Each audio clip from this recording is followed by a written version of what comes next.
नेपाललाई लगानीको हब बनाउनको लागि यो महाधिवेशनले के कुरा तय गर्नुपर्दछ, कस्तो प्लान गर्दैछ, कसरी जान्छ?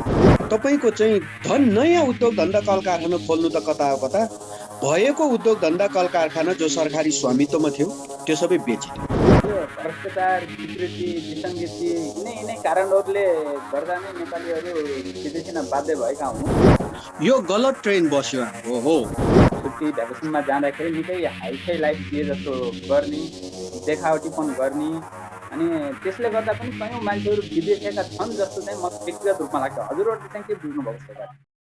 नमस्कार, म याल्पी पौडेल प्रदेशबाट नेपाल वान संवादमा तपाईहरु सबैलाई स्वागत गर्दछु। तपाई यति बेला नेपाल वान टेलिभिजन तथा www.nepalmedia.com हेरिरहनु भएको छ। यति बेला म संयुक्त अरब इमिरेट्स दुबईबाट कुराकानीमा जोडिएको छु। आज हामीसँग निकै लामो समयदेखि निकै सक्रिय राजनीतिमा रहनुभएका नेकपा एमाले केन्द्रीय कार्य समितिका सचिव, पूर्व कानुन मन्त्री, प्रतिनिधि सभा सदस्य माननीय शेरबहादुर तामाङजी हुनुहुन्छ।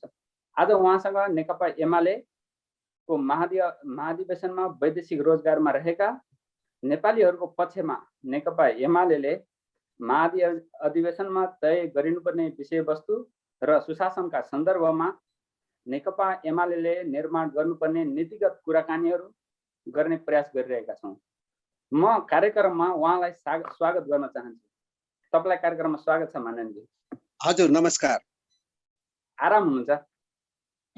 ठिकै छ हजुर। पछिल्लो समय महाधिवेशनको कार्यक्रमले हल्का व्यस्त हुनुहुन्छ? हामी त महाधिवेशन भन्दा अगाडि अझ पार्टीको स्थानीय अधिवेशनहरू, वडा अधिवेशन र पालिका अधिवेशन यसको चाहिँ सम्पन्न गर्ने दिशामा एकदमै तीव्र ढङ्गले लागिरहेका छौँ र यो त लगभग सम्पन्न भएको छ र यसपछि लगत्तै अब महाधिवेशनको तयारीमा छ। हजुर, भनेपछि हजुरले अलिकति दर्शकबिन्दहरूलाई नेकपा एमाले महाधिवेशनको तयारी कस्तो भइरहेको छ अलिक छोटकरीमा बताइदिन सक्नुहुन्छ? हामीले नेकपा एमालेको अहिले 10औं राष्ट्रिय महाधिवेशन हो। हामीले यसभन्दा अगाडि असोजको 15 देखि 17 सम्म विधान राष्ट्रिय महाधिवेशन सम्पन्न गर्यौं। एकदमै भव्यताका साथ ललितपुरको गोदावरीमा सम्पन्न गरेका थियौं। यसपछि लगत्तै हामीले त्यही मिति त्यसैबाट राष्ट्रिय महाधिवेशनको मिति पनि घोषणा गरेका थियौं र त्यसैबाट स्थानीय अधिवेशनहरूको पनि घोषणा गरे हुनाले एकै दिन हामीले कार्तिकको 6 गते वडा अधिवेशन र कार्तिकको 9 गते पालिका अधिवेशन सम्पन्न गर्यौं र केहीको अलिअलि बाँकी छ, तर अधिकांश हामीले सम्पन्न गरिसकेका छौं।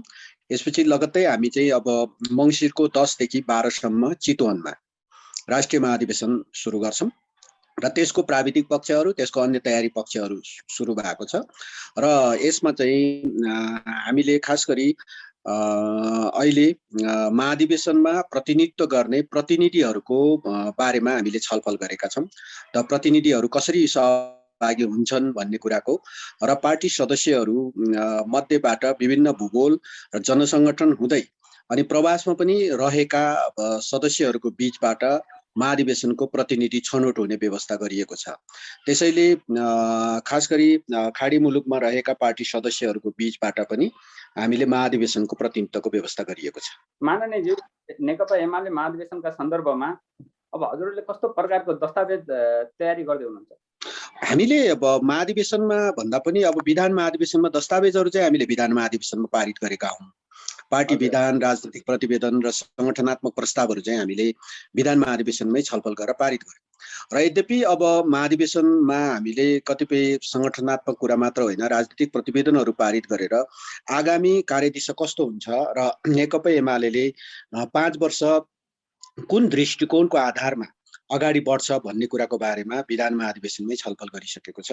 त्यसो हुँदाखेरि हामीले मूलतः अब मुलुकको समृद्धि र विकाससँग जोडेर र नेपाल राष्ट्रलाई छिटै हामी सम्पन्न बनाउन सक्छौं, धनी बनाउन सक्छौं। त्यसैले हामीले समृद्ध नेपाल सुखी नेपाली भन्ने नारालाई अझै बढी थप यसमा चाहिँ यो विधान राष्ट्रिय महाधिवेशनमा हामीले यो कुरालाई अझै बढी यसको कार्यक्रमिक पक्षहरूको बारेमा पनि छलफल गरेर पारित गरेका छौं।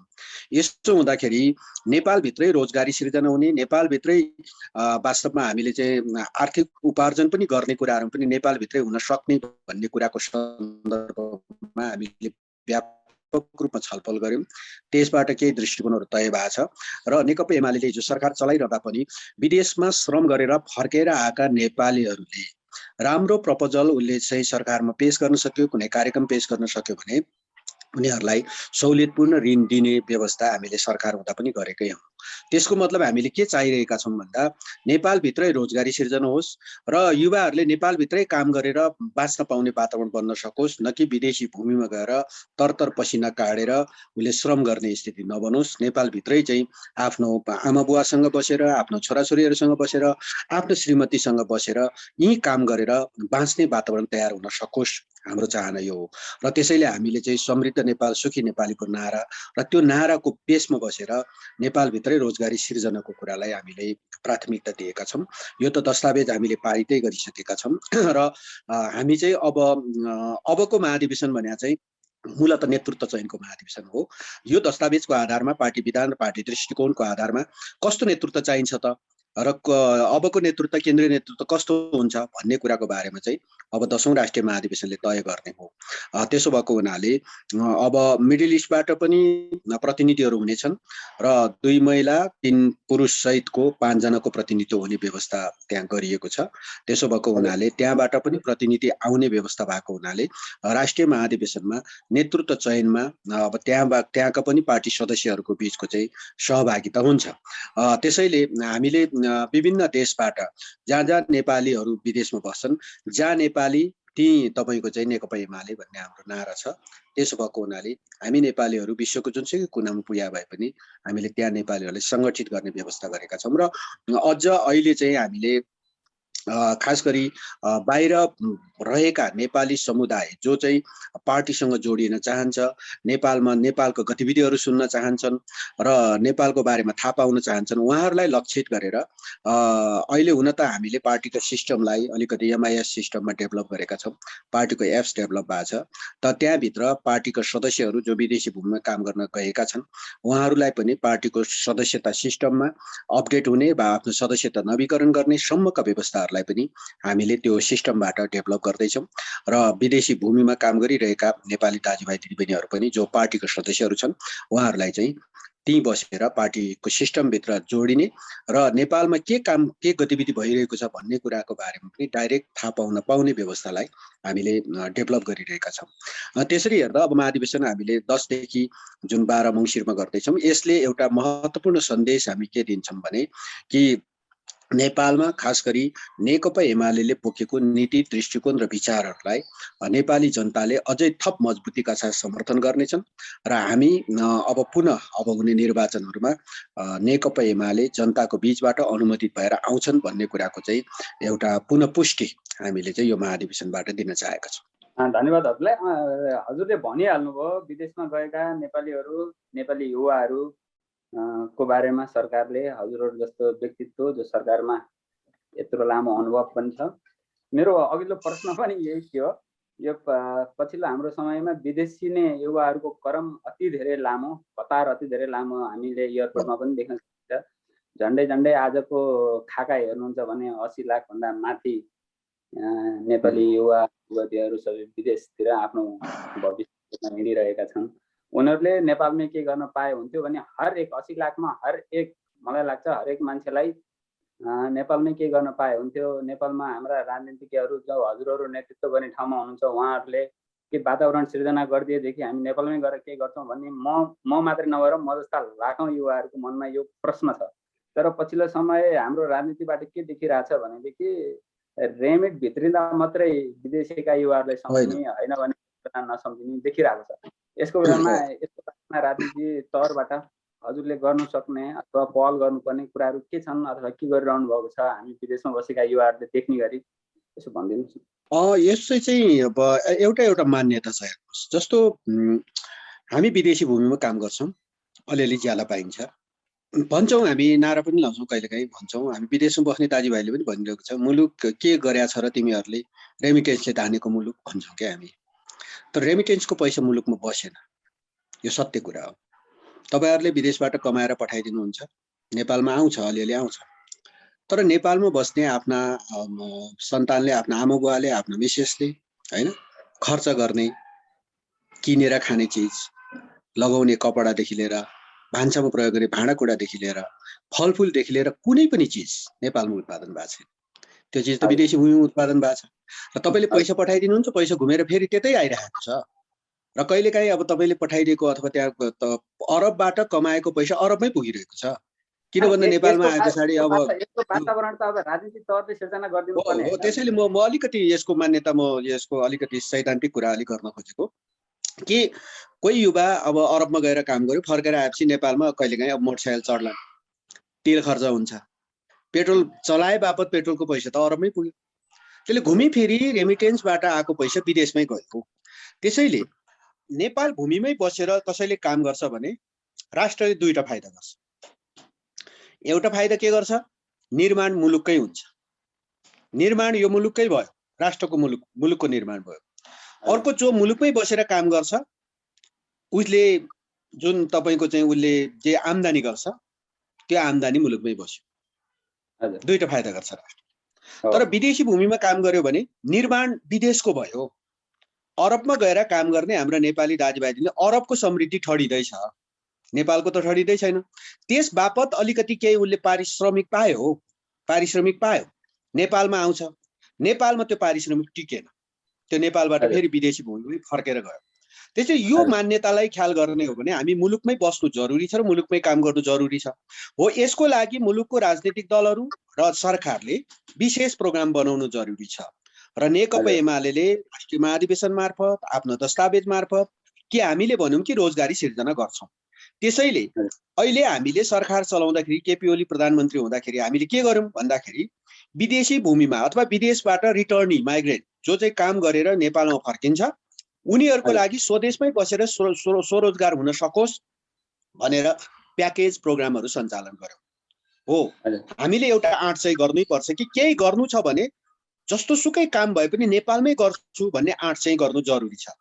उही काम विदेशमा बस्दा गर्न सक्ने, उही काम नेपालमा बस्दा गर्न नसक्ने हाम्रो मानसिकता पनि हामीले चेन्ज गर्नु जरुरी छ। त्यसो हुँदाखेरि हामीले यो मुलुकमै गर्न सक्छौं भन्ने कुराको अभिवृद्धि र त्यसको लागि राज्यले विशेष प्रोग्रामहरू र अहिले नेकपा एमाले सरकारमा हुँदाखेरि हामीले श्रमको चाहिँ एउटा चाहिँ न्यूनतम पारिश्रमिक तोक्यौं र न्यूनतम पारिश्रमिक मात्र तोकेनौं, हरेक रोजगारदाता निकायले उसलाई सामाजिक सुरक्षा कोषमा चाहिँ अनिवार्य रूपमा उसलाई इन्क्लुड गर्नुपर्ने व्यवस्था गरेका छौं नि। त्यसो भएको हुनाले यति भए पछाडि कमसे कम धेरै युवाहरू नेपालमा फर्केर हामी नेपालमै काम गर्छु भनेर फर्किरहेको पनि हामीले पाएका छौं।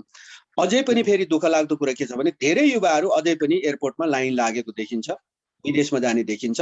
त्यसैले यसमा केही न केही मानसिक रूपमा हामीले चेन्ज गर्नु जरुरी छ र बृहत्तर छलफल गरेर नेपालभित्रै रोजगारी सिर्जना हुने र नेपालभित्रै आम्दानीको स्रोतहरू बढाउने कि मैले आफैले पनि केही कार्यक्रमहरूको घोषणा गरेको छु र केही कार्यक्रमहरू हुन सक्छ भनेर चाहिँ अगाडि बढाएको छु। त्यसो हुँदाखेरि मलाई लाग्छ कि धेरै युवाहरूले विदेशमा जानै पर्दैन, आफ्नै घरको, आफ्नै गाउँको, आफ्नै आँगनको करेसाको दुईटा चाहिँ फक्लेटो बारी चाहिँ त्यसमा श्रम गरेर पनि लाखौं रुपियाँ कमाउन सक्ने वातावरण नेपालमा हुन सक्छ। त्यसैले विदेशी भूमिमा काम गर्ने दाजुभाइ दिदीबहिनीहरू मेरो आग्रह छ, आवाज उठाउनुहोस् र मुलुकमा लड्ने, मुलुकमा यो कानुनहरू बनाउने, कानुन नयाँ ढंगले बनाउने र कतिपय कामहरू चाहिँ कतिपय प्रतिबन्धित चिजहरू जो चाहिँ जसले मुलुकलाई समृद्ध हुन सक्छ त्यसलाई चाहिँ तपाईको चाहिँ अलिकति मुलुकमा कानुन निर्माण गरेर त्यसलाई चाहिँ वातावरण तयार गरेर अगाडि बढ्न सक्यौं भने विदेशी भूमिमा श्रम गर्ने, पसिना बगाउन कसैलाई इच्छा छैन।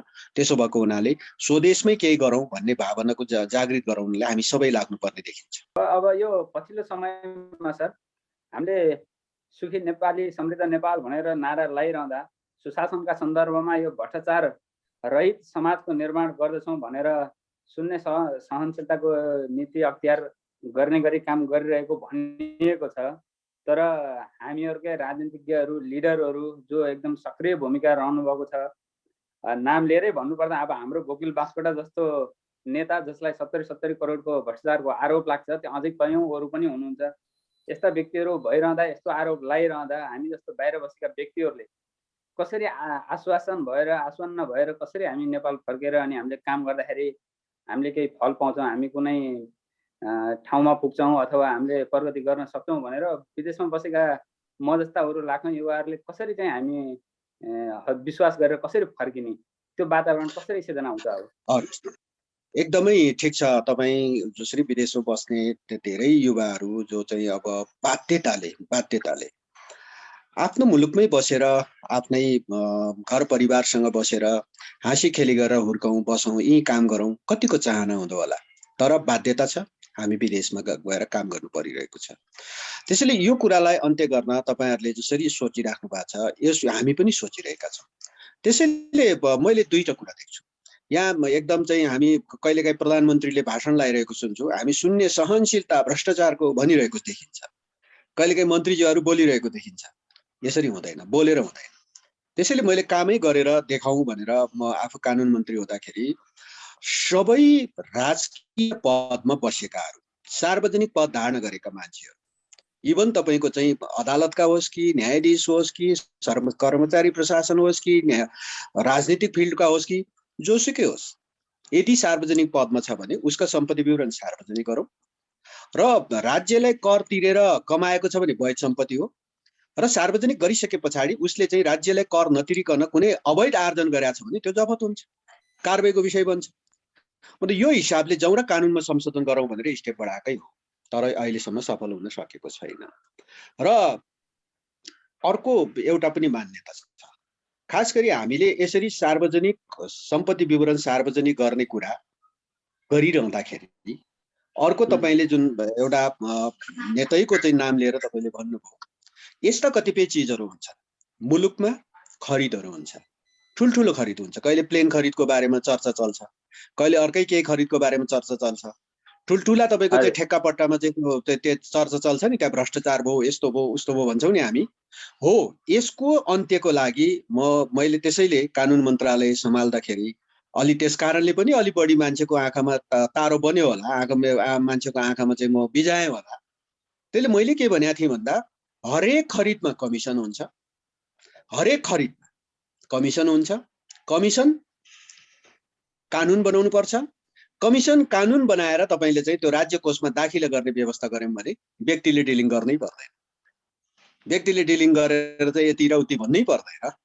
त्यसैले तपाई यदि मिडल इस्टमै हुनुहुन्छ भने मिडल इस्टका कतिपय राजकुमारहरूको निजी प्लेनहरू छ, त्यो कसरी आएको भन्दाखेरि सरकारको कम्पनीले, राज्यको कम्पनीले प्लेन खरिद गर्छ। अब त्यहाँ त ठुल्ठुला प्लेन कम्पनीहरू छ हैन, अब तपाईको चाहिँ हैन उसले चाहिँ 100 वटा प्लेन किन्छ एकैचोटी, 100 वटा जेट प्लेन किन्यो भने 14-15 वटा जेट प्लेन चाहिँ उसले फ्रीमा पाउँछ, त्यही फ्री त्यो चाहिँ कमिसन पाउँछ, त्यही कमिसन पाउने मध्ये एउटा प्लेन चाहिँ कुनै राजकुमारको भइदिन्छ हो। तर नेपालको सन्दर्भमा हामी ठुल्ठुलो प्लेन धेरै किन्न सक्ने हैसियत पनि राख्दैन, ठुल्ठुलो अरू सामानहरू किन्न सक्ने हैसियत पनि राख्दैन, तर पनि जति किन्छौं त्यसबाट केही न केही कमिसन हुन्छ र त्यो कमिसन कानुन बनाएर राज्य कोषमा दाखिला गर्ने व्यवस्था गरौँ भनेर मैले अलिकति प्रयत्न गरेको हो। म सक्सेस हुन सकेको छैन र म मात्र होइन, यो चाहिँ दृष्टिकोण म संलग्न पार्टीको पनि दृष्टिकोण हो। त्यसैले त मलाई आँट आउँछ कि म पनि त्यो पार्टीको सदस्य भएको नाताले यति चाहिँ गर्न सक्छु भन्ने आँट आउँछ, गर्न खोज्छु र अलिकति छिटो भएछ जस्तो लाग्छ। अलि मैले आवाज उठाउँदा अलि गर्न खोज्दाखेरि अलि छिटो भएछ जस्तो लाग्छ, त्यसकारणले सबैको आँखामा कसिङ्गर भयो होला, अलि छिटो नै मैले चाहिँ कानुन मन्त्रीबाट निस्किनु पर्यो। त्यसैले यस्तो कतिपय चिजहरू छ र धेरै अब म जस्ता धेरै साथीहरू भाइहरू छौं, अरू राजनीतिक दलमा पनि छौं, तर आवाज अलि पुगिरहेको छैन कि हामी मुलुकलाई साँच्चै बनाउनु पर्दछ। धेरै युवाहरूको आशा र भरोसाको केन्द्र यही मुलुक हो, आफू जन्मेको मुलुक, आफ्नो मातृभूमि र यही मुलुकमा बसेर केही गरौँ भन्ने सबैको भावना छ। तर यहाँका सबै व्यवस्थाहरू अब मुखले भनिन्छ, कामले गर्दैन।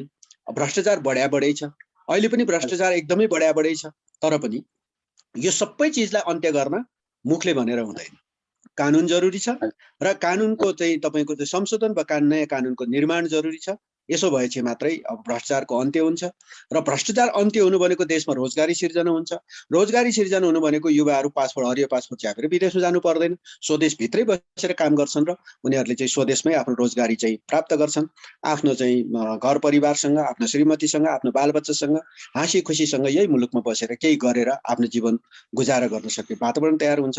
हो, यसको लागि तपाईहरुले उठाउनु भएको आवाज जायज छ र यसमा हामी पनि अब तपाईहरुको आवाजसँगै अब राजनीतिक फिल्डबाट गर्न सक्ने जति कोसिस गरिन्छ, तर कहिलेकाहीँ कोसिस गर्दा पनि हामीलाई पनि अब गर्न नदिने वातावरण बन्द रहेछ। त्यति बेला चाहिँ सबैको आवाज अलि बलियो भन्नु जरुरी छ। हजुर, म फेरि यो परदेशीका युवाहरूकै बारेमा आएछ। यो भ्रष्टाचार, विकृति, विसङ्गति यिनै कारणहरूले गर्दा नै नेपालीहरू विदेशी न बाध्य भएका हुन् जस्तो हजुरलाई लाग्छ कि के कारण लाग्छ? यो चाहिँ यस्तो रहेछ, हामी दुईटा कारणले हामी विदेशमा गयौँ। जाने ट्रेन सुरु भएछ, पहिला अलिअलि मात्रै थियो। एउटा कारण मुलुकमा पहिला अलिअलि उद्योग धन्दा कल कारखाना खुलेकै थियो अलिअलि, तर हामीले निजीकरणको नामबाट त्यो तपाईको चाहिँ धन नयाँ उद्योग धन्दा कल कारखाना खोल्नु त कता हो कता, भएको उद्योग धन्दा कल कारखाना जो सरकारी स्वामित्वमा थियो त्यो सबै बेचिदियो, निजीकरणको नामबाट बेचियो। त्यो निजीकरणको नामबाट बेचिएका त्यो उद्योगहरू चल्यो त अहिले भन्दा कुनै पनि चलेका छैन, कुनै पनि चलेका छैन। सबै कौडीको भाउमा बेचे र केही मान्छेहरूले निहित स्वार्थको मान्छेहरूले त्यो प्राप्त गरे र त्यो उद्योग प्राप्त गरे पछाडि उसले उद्योगबाट जुन उत्पादन गर्नु पर्थ्यो नि त्यो उद्योगको नामबाट विदेशमा उत्पादन भएको सामान ल्याएर नेपालमा बेचे। यहाँनिर हामीले मिस्टेक गरेकै हौँ, ब्लन्डर मिस्टेक गर्यौँ। नेपालको एउटा राजनीतिक दल यसमा सहभागी भयो सरकारमा हुँदाखेरि, यो थाहा छ। अरू पनि राजनीतिक दल पनि पछि पछि के बाँकी रहेका पनि अब तपाईँको त्यो निजीकरणमा हुत्यायौँ हामीले। यसमा दोष हामी थोर बहुत हामी सबैमा छ, कसैले धेरै दोष लिनु पर्ला, हामीले पनि केही न केही दोष लिनै पर्छ। र हामीले नयाँ उद्योग कल कारखानाहरू खोल्नुको साटो हामीले भएका उद्योग कल कारखानाहरूलाई बेचिदियौँ, कौडीको भरमा बेचिदियौँ र आज त्यो उद्योगहरू छैन। बाँसबारी छाला जुत्ता रहिरहेको थियो भने नेपालमा धेरै तपाईँको छालाको चाहिँ काम हुन्थ्यो होला नि, धेरै अन्य चाहिँ पशुपालन हुन्थ्यो होला, त्यसको छालाको चाहिँ जुत्ता बन्थ्यो होला, बेचिदियौँ। त्यसबाट बाई प्रोडक्टहरू हुन सकेन। आज भ्रिकुटी कागज कारखाना बन्द छ, झन्डै 4-5 अरबको चाहिँ तपाईँको चाहिँ कागज नेपालले भित्र्याउँछ, किन्छ। अब स्थिति त्यस्तो छ। त्यसैले एउटा यहाँनिर हामीले चाहिँ एउटा मिस्टेक गर्यौँ। अर्को दोस्रो मिस्टेक, त्यो हामीले चाहेर पनि नचाहेर पनि यो मुलुकले द्वन्द्व बेहोर्यौँ। द्वन्द्वको के परिणाम आयो व्याख्या गर्दै जाउँला, तर एउटा परिणाम चाहिँ युवाहरू विदेशिनुमा द्वन्द्वको परिणाम। तपाईँ गाउँमा हुनुहुन्थ्यो, बन्दुक बोकेर कुनै राजनीतिक दलको आस्थाको लागि चाहिँ तपाईँ बन्दुक बोकेर हिँड्न सके भए हिँड्नु पर्थ्यो। यदि त्यसरी हिँड्नु नपर्ने मान्छेहरू पासपोर्ट च्यापेर विदेशमा भाग्ने बाहेक अर्को उपाय थिएन। र यो दुईटा परिणामले है सबैभन्दा धेरै मान्छे चाहिँ लाइन लागेर विदेशमा जाने कुरा चाहिँ यो दुईटा चिजबाट चाहिँ सिर्जना भयो। र अब यो चिजबाट सिर्जना भइसक्यो, मान्छेलाई अनि विदेश जानुपर्ने रहेछ, कमाउनु पर्ने रहेछ। अनि त्यसपछि के भयो भन्दाखेरि एउटा ट्रेन बस्यो, एउटा ट्रेन बसेपछि पल्लो घरको पनि गयो, वल्लो घरको पनि गयो। अब फलानु चाहिँ किन नजाने होइन, उसले पनि अलिअलि कमाएर ल्याएर छोराछोरीलाई कमसेकम यसो काठमाडौँ आएर पढाउन थालेको छ, 2 आना भने पनि काठमाडौँमा जग्गा किन्न थालेको छ भन्ने खालको एउटा ट्रेन बसेपछि मान्छे सबै चाहिँ अनि विदेशतिर लाग्ने स्थिति बन्यो। र यसले चाहिँ अहिले ट्रेनै बसिदिएको छ यस कारणले। र यो ट्रेनलाई हामीले तोड्नलाई निकै कठिन छ, गाह्रो छ। तर यसलाई तोड्नको लागि भनेको तपाईँले अघि नै भनिसक्नुभयो, भ्रष्टाचार अन्त्य जरुरी छ, रोजगारी सिर्जना जरुरी छ, र मुलुकभित्रै उद्योग धन्दा कल कारखानाहरू नयाँ नयाँ खुल्नु जरुरी छ, र पैसा कमाउन सक्ने, आर्थिक उपार्जन गर्न सक्ने माध्यमहरू, नयाँ नयाँ माध्यमहरू हामीले चाहिँ यो मुलुकमा सिर्जना गर्नु जरुरी छ। त्यसको लागि हामी त अब दृष्टिकोण छ, तर कहिलेकाहीँ लागू गर्ने नै ठाउँमा ठ्याक्कै डिसिजन गर्ने नै पावरमा चाहिँ नहुँदाखेरि अलिकति समस्या चाहिँ पर्दो रहेछ। हजुरले भर्खरै भन्नुभयो विदेशमा बसेका मान्छेहरूले छोराछोरी आउँदाखेरि पढाउने, यता राम्रो स्कुलमा हाल्ने, बोर्डिङ स्कुल पढाउने भन् जस्तै म आफै पनि विदेश बसेको मान्छे। कति विदेशमा बसेका मान्छेहरू यहाँ निकै काम गरेर पनि नेपालमा 1-2 महिनाको छुट्टी भ्याकेसनमा जाँदाखेरि निकै हाइफाई लाइफ जिए जस्तो गर्ने, देखावटीपन गर्ने, अनि त्यसले गर्दा पनि कयौं मान्छेहरू विदेशीका छन् जस्तो चाहिँ मलाई व्यक्तिगत रूपमा लाग्छ। हजुरहरूले चाहिँ के बुझ्नु भएको छ यसबाट? यो गलत ट्रेन बस्यो हाम्रो हो। अब विदेशमा अलिअलि कमाइन्छ, दुखै गरेर कमाएको हो, तर नेपालमा आएको बेलामा तपाईँले अघि भने जस्तै अलिअलि उसले सो देखाउँछ कि अब पैसा त दुखै गरेर कमाएको नि, दुखै गरेर कमाएको चिजलाई त्यतिकै फोकटमा उडाउनु पनि हुन्न। तर नेपालमा आएपछि यसो साथीभाइ इष्टमित्र देखिन्छ, वरपर छर छिमेक भेटिन्छ, उता लाहोरबाट आएको, विदेशबाट आएको, पैसा कमाएर आएको भनेर अरूले पनि त्यही ठान्छ। उसले पनि अलिकति विदेशबाट आएको भने चाहिँ अलिक सो देखाउँछ र पैसा सिद्धिन्छ। सिद्धे पछाडि फेरि हरियो पासपोर्ट कहाँ चाहिँ रिन्यू गर्दै अनि त्यस पछाडि चाहिँ कसको ढुङ्ग्री राख्नुपर्छ, ठुली आमाको ढुङ्ग्री राख्नुपर्छ कि कसको सानी आमाको चाहिँ के खोज्नुपर्छ कि टिलरी खोज्नुपर्छ कि फेरि बन्दगी राख्यो, फेरि चाहिँ तपाईँको चाहिँ ऋण बोक्यो, ऋण काट्यो, फेरि विदेशमै जानु पर्यो। अनि स्थिति यो छ, भयावह छ स्थिति, दर्दनाक छ। अनि विदेशमा बस्ने धेरै युवाहरू होइन, अब अहिले त हाम्रो दिदीबहिनीहरू पनि जान थालेका छन्। अब के त स्वदेशमा चाहिँ उसका परिवार चाहिँ कतिपय विशृङ्खलित भएको छ, कतिपय परिवारमा चाहिँ समस्या पैदा भएको छ। यस कारणले र कसलाई रहर नहुँदो होला आफ्नै परिवारसँग, आफ्नै श्रीमानसँग, आफ्नै श्रीमतीसँग आरामपूर्वक होइन यही मुलुकमा बसौँ, नेपालमै बसौँ, दुई छाक खाउँ, अलिकति बाँच्न पाए हुन्थ्यो, अलिकति खान पाए हुन्थ्यो, छोराछोरीलाई अलिकति राम्रो पढाउन पाए हुन्थ्यो। सबैको त्यो इच्छा छ। तर त्यो इच्छामा हो नेपालभित्रको अहिलेको परिवेश र हामीले गर्न नसकेका कतिपय प्रावधानहरू, कामहरू, जसका कारणले गर्दा हामी बाध्य छौँ। तर यो बाध्यतालाई तोड्नु जरुरी छ। हामी सबैले एकदम बृहत्तर ढङ्गले छलफल गर्नु जरुरी छ। र मलाई चाहिँ के लाग्छ भने वास्तवमा मुलुक बन्छ। हेर्नुहोस्, हामी सबैले अठोट गऱ्यौँ भने मुलुक बन्छ। मुलुकलाई गाली चाहिँ नगरौँ, किनभने हाम्रो मुलुक, हाम्रो मातृभूमि, हामीले जन्म दिने, हामीलाई पहिचान दिने मुलुक यही नेपाल हो। त्यसो भएकाले हो नेपालभित्र, नेपाल राष्ट्रमा काम गर्ने, नेतृत्व गर्ने राजनीतिक दल वा कतिपय मान्छेहरू खराब होलान्, कतिपय प्रशासकहरू पनि खराब होलान्। आज न्यायालयमा त्यत्रो बबन्डर चलिरहेको छ, अब खराब भएरै त होला त्यत्रो बबन्डर चलिरहेको। त्यसैले यो सबै चिजहरूलाई पार पाउनको लागि अलिकति अठोट, अलिकति आँट सबैले गर्ने हो भने हामी बनाउन सक्छौँ भन्ने मलाई चाहिँ लाग्छ। त्यसो हुँदा खास गरी विदेशमा रहेका धेरै युवाहरूको समर्थन पनि प्राप्त भइरहेको छ कि मुलुकलाई बनाउनको लागि हामीले लिएको कतिपय उद्देश्य, कतिपय दृष्टिकोणहरूलाई अगाडि बढाउँदाखेरि सक्छौँ जस्तो लाग्छ। पछिल्लो कालमा म जम्मा 19 दिनको कानुन 19 दिनको स्वास्थ्य मन्त्रीमा थिएँ। त्यति बेला पनि मैले यसो सबै क्याल्कुलेसन निकालेँ, कोही पनि नेपालीको उपचार निशुल्क गर्न सकिन्छ भन्ने मलाई अठोट लाग्यो। त्यो सबै अध्ययन गर्दै थिएँ, तर 19 दिनभन्दा बढी बस्न पाइनँ। तर कमसेकम स्वास्थ्य उपचार मात्र पनि तपाईँको चाहिँ सजिलोसँग पायो भने मान्छे त बाहिर त जानु पर्दैन थियो होला नि, पढ्न सजिलोसँग पायो भने बाहिर जानु पर्दैन थियो होला नि। त्यसैले छोराछोरीलाई पढ्नलाई सजिलो सहुलियत हुन सकोस्, स्वास्थ्य उपचार निशुल्क हुन सकोस्। यति भयो भने त नेपालभित्रै बसेर बाँच्न सक्छु भन्ने एउटा आँट हुन्थ्यो होला।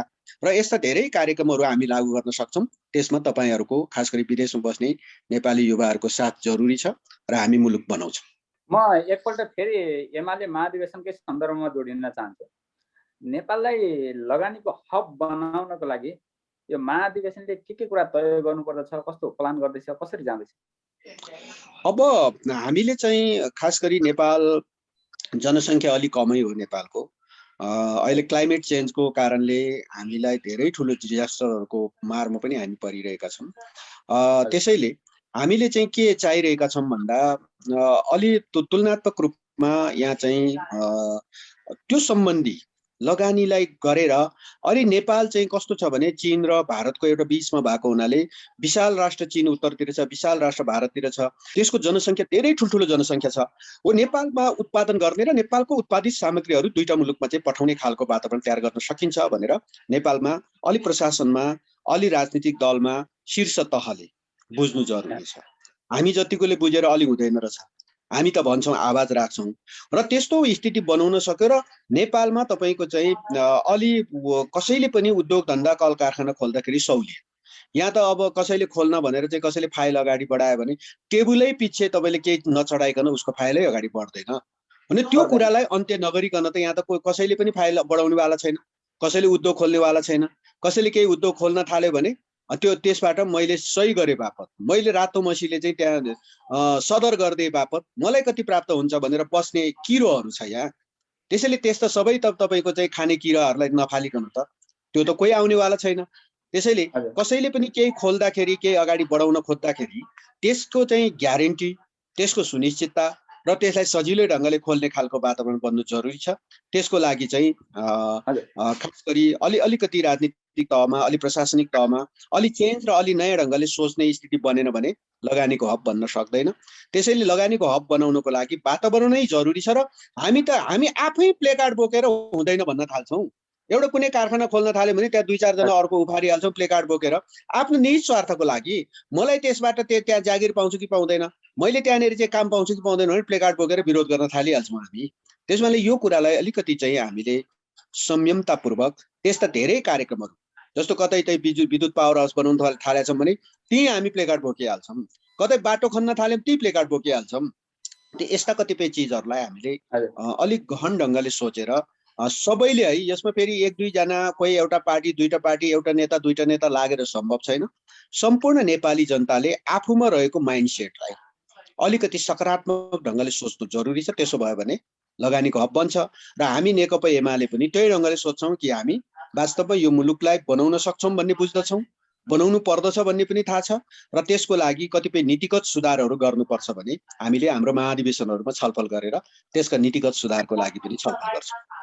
यसरी नै अब अन्तमा म तपाईँलाई चाहिँ लाखौँ प्रवासी नेपालीहरू हामी आज यही कार्यक्रम मद्वारा नै सबै नेपाली प्रवासीहरूलाई प्रतिनिधि गर्दै तपाईँलाई के भन्न चाहन्छु भने अब हामीहरू विदेशमा बसेका मान्छेहरू जति पनि युवाहरू छौँ तिनीहरूलाई नेपालमा आउनुहोस्, नेपालमा केही गर्नुहोस् भन्नको लागि र आम नेपाली नागरिक बाहिर जान खोज्दै हुनुहुन्छ, उहाँहरूलाई नेपालमै बस्न उचित छ भन्नको लागि तपाईँले के सन्देश दिन चाहनुहुन्छ आम नागरिक?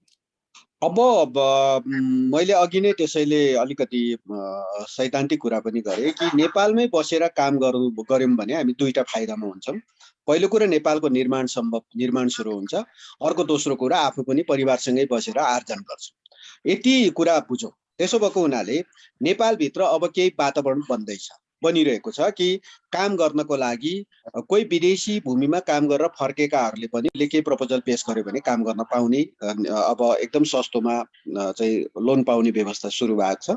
शैक्षिक प्रमाणपत्र धितो राखेर पनि यहाँ काम गर्न पाउने, ऋण पाउने व्यवस्था सुरु भएको छ र स्वरोजगारीका थुप्रै कार्यक्रमहरू लागू भएका छन् र हो आँट आफूले गर्नुपर्छ, काम आफूले गर्नुपर्छ र कसैले पनि ल भनेर कमाएर कसैको खल्तीमा हालिदिँदैन, सबैले मेहनत गर्नै पर्छ। विदेशी भूमिमा मेहनत गर्ने ठाउँमा स्वदेशमै गरौँ भन्ने हो र हो यसो गर्नको लागि दुई तीनवटा आइटम यस्तो छ कि यदि मैले फेरि पनि कार्यकारी भूमिका कुनै ठाउँमा पाएँ भने म चाहिँ सुरु गर्छु र त्यसैले म सबै नेपाली युवाहरूलाई हरेक युवाहरूलाई कमसेकम 10 देखि 15 वर्षभित्र 20-25 करोडसम्म हातमा राख्न पाउने सक्ने व्यवस्था त्यो सम्बन्धी कार्यक्रमहरू मसँग छ र म लागू गर्न सक्छु भन्ने लाग्छ। त्यसैले आउनुहोस्, यही मुलुकमा बसौँ, यही मुलुकमा सरसल्लाह गरौँ, काम गर्न दिएन भने पनि हामी यहीँ लडौँला र यहीँ काम गरेर चाहिँ मुलुकलाई बनाउने काममा सबै लागौँ भन्ने मेरो चाहिँ सबैलाई एकदम अनुरोध पनि छ। हस्, व्यस्त समयका बावजुद हामीलाई समय उपलब्ध गराइदिनु भयो, यसका लागि नेपाल वान मिडिया हार्दिक धन्यवाद गर्दछ हजुरलाई। हामी फेरि जोडिन्छौँ। मेरो पनि तपाईँ लगायत सम्पूर्णलाई हाम्रो तिहार आउँदै गरेको तिहार, छठ पर्व, नेपाल सम्बन्धको शुभकामना छ। यति बेला म एलपी पौडेल संयुक्त अरब इमिरेट्सको दुबईबाट कार्यक्रम सञ्चालन गरिरहेको थिएँ।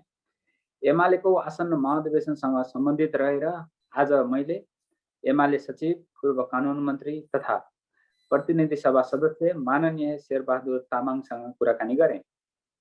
कार्यक्रम कस्तो लाग्यो कृपया सल्लाह सुझाव तथा प्रतिक्रिया दिन नभुल्नुहोला। तपाईँ विदेशमा रहँदा तपाईँका समस्याहरू छन् भने हामीलाई सम्पर्क गर्न नभुल्नुहोला भन्दै म कार्यक्रम प्रस्तुता एलपी पौडेल अर्को हप्तासम्मको लागि बिदा हुन चाहन्छु। नमस्ते।